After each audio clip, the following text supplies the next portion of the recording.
নিজে মনে যাচ্ছে কুকুরটা দেখছি কাকু।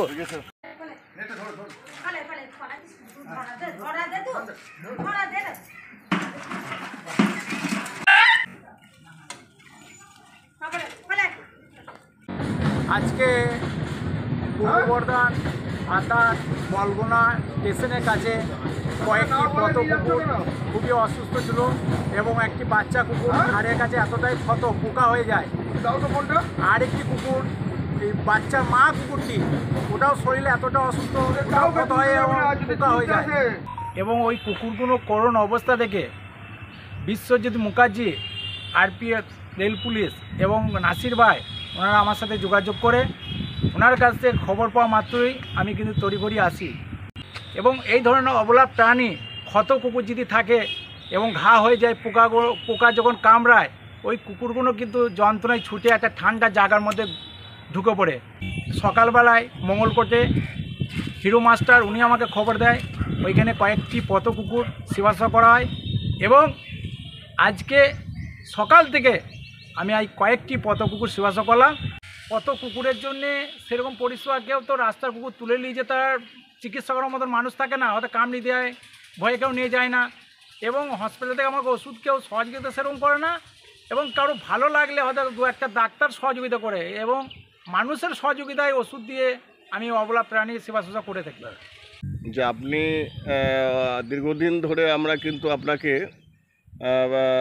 টিভি চ্যানেলে দেখতে পাই বা অনেক জায়গাতেই দেখতে পাই যে আপনি কিছু দুস্থ মানুষের পাশে থাকেন, তাদেরকে পরিষেবা দেন, কুকুরকে পরিষেবা দেন, তাহলে আপনার চলে কি করে?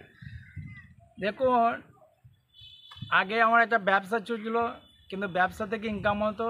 তারপরে লকডাউন হওয়ার পর সেই ব্যবসাটা বন্ধ হয়। কিন্তু প্রত্যেকটা মানুষ আজকে আমার পাশে আছে বলে অবলা প্রাণী এবং দুষ্ট মানুষ যারা অসহায়, তাহলে আমি পাশে দাঁড়িয়ে থাকি। এবং কি প্রত্যেকটা মানুষ আমাকে ভালোবাসে, যে কিন্তু সমাজে যে আমি দু চারটে কাজ করি ওনাদের কাছ থেকে নিশ্চয়ই খুব ভালো লাগে। এবং আমি যে কাজটা করি হয়তো আমাকে কেউ সহযোগিতা করলে কিন্তু আমি সেই সরাসরি ওনাদের হাতে তুলে দিই এবং সেই ব্যক্তির নাম করে দিই, যে হয়তো কাজটা আমি করেছি, তাহলে ওনারাও বুঝতে পারবেন হ্যাঁ ঠিক জায়গায় পৌঁছালো। এবং কাজ করলে মানুষ পাশে থাকবে, কিন্তু কাজ না করলে তো মানুষ পাশে থাকবে না। আজকে মানুষ সহযোগিতা করছে বলে আজকে আমি অবলা প্রাণী মানুষের পাশে দাঁড়াতে পারছি। অবলা প্রাণীর জন্যে প্রত্যেকটা মানুষকে আহ্বান করব যে অতিরিক্ত গরমের জন্য প্রত্যেকটা মানুষ আপনার দিনে 10 বার জল খায়, কিন্তু অবলা প্রাণী পশু পাখির জন্য একটু বাড়ির সামনে একটু জল ও খাবার রাখবেন, তাহলে প্রাণীগুলো বেঁচে যাবে। আমার নাম আমি শেখ, পশুপ্রেমী মুরাতিপুর।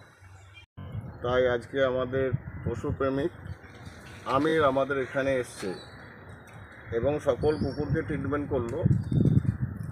ট্রিটমেন্ট করার পরে কুকুরগুলো অনেকটা সুস্থ এখন।